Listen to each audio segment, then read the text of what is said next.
What it do, YouTube? Narrow Talk 23. I'm back with another video. Today we got The Boy in the Box documentary.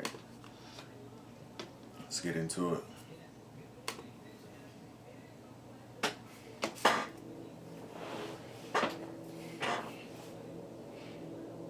When authorities arrived on February 25th, 1957, they found that the naked body was that of a boy between the ages of 4 and 6 years old, but small for his age and displaying signs of severe malnourishment.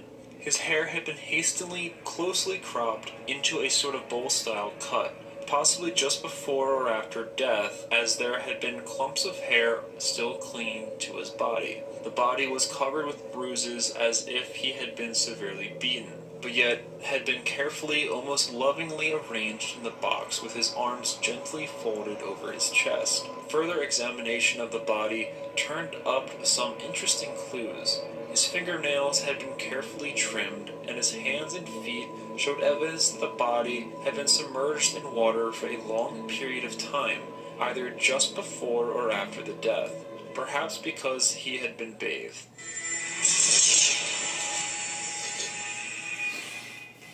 An examination of his eyes found that he had possibly suffered from chronic eye ailment of some sort. On the boy's ankle and groin had been scars and indications of having undergone surgery, and he had another scar under his chin.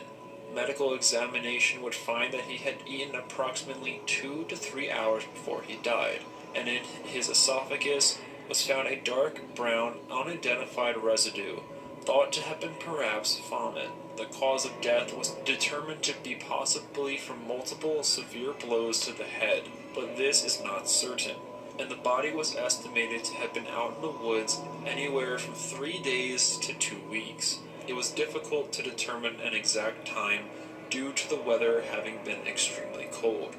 The crime scene itself had clues as well.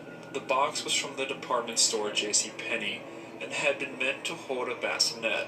The investigators found it promising that the box still had the manufacturer's serial number visible upon it, meaning that they could find out the exact shipment that it had come from. Additionally, there was even the address of JCPenney's that it had been bought at, which had been located only about 15 miles away. Not too far away from where the box had been dumped, there also was found a cap with a distinguished leather strap and buckle. The boy's fingerprints had been taken, pictures were heavily circulated, and authorities thought that they would quickly get to the bottom of the crime, but they would be proven wrong.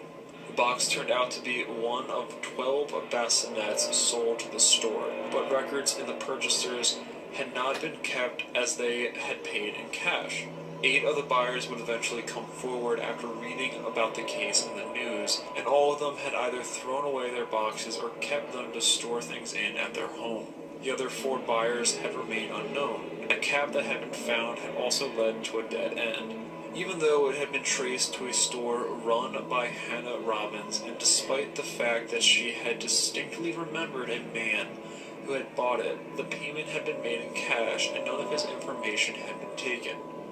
Authorities had painstakingly gone door to door to every shop in town with pictures of the boy and the cap, but no one could recall even having seen either. The boy himself would prove to be the most frustrating and mysterious of all. His fingerprints were ran through hospital records and extensive databases, but did not come back with a single result. It was also found that no one had any record of a missing child fitting the description of what the media was calling the boy in the box. And despite hundreds of thousands of flyers and notices sent out nationwide, as well as countless law enforcement bulletins, including the FBI Law Enforcement Bulletin, no one had come forward who knew about the boy. No family, no friends, no doctors, no one. Orphanages all over the country were also approached, but none of them had any information or knowledge about the boy as well.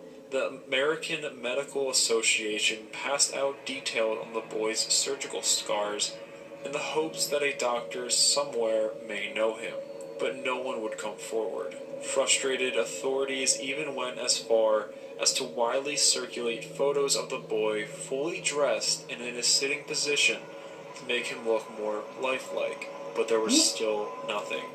Authorities did everything humanly possible to track down any hint of who the boy could be, and came up empty-handed every time.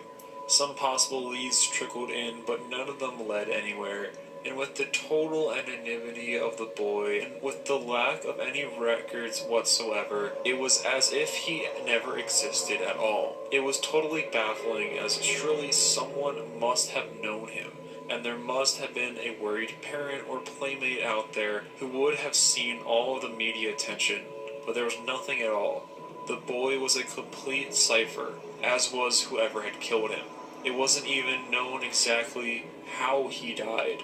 The only person questioned on the crime was Frederick Benosis, the second person who had discovered the box, but he was soon cleared and released. With nothing to go on and the case unsolved, the mysterious boy was buried in Potter's Field on January 24th, 1957, with money gathered together by various detectives on the puzzling case. The boy's simple gravestone read, "Heavenly Father, bless this unknown boy. February 25th, 1957. Although the case was officially closed cold, there were some detectives and investigators who refused to let it go, becoming somewhat obsessed even, determined to get to the bottom of the mystery. Every possible clue had been pored over, and there were even psychics brought in to work on it, but it was futile, with no new answers forming out of the clouds of questions orbiting the case. Some possible leads did sporadically come about. One initially promising lead was a foster home just 1.5 miles from where the body was discovered, which was pointed out by a psychic that had been brought in out of desperation by medical examiner Remington Bristow, who had become one of the most tireless investigators on the case. At this foster home was discovered a bassinet of some type that could have been from the discovered JCPenney box that the boy had been found in, along with several blankets that were reminiscent of the one that the dead boy had been found wrapped in. Bristow suspected that the boy was living there and had been killed by someone in the home, possibly even the owner, Arthur Nicoletti, either intentionally or accidentally, but there was no concrete evidence to show that the home had even had the boy in the first place, and certainly nothing solid to link them to the crime. On November 3rd in 1998, the boy's body was eventually controversially exhumed in order to extract DNA in hopes that modern technology could shed some light on the case.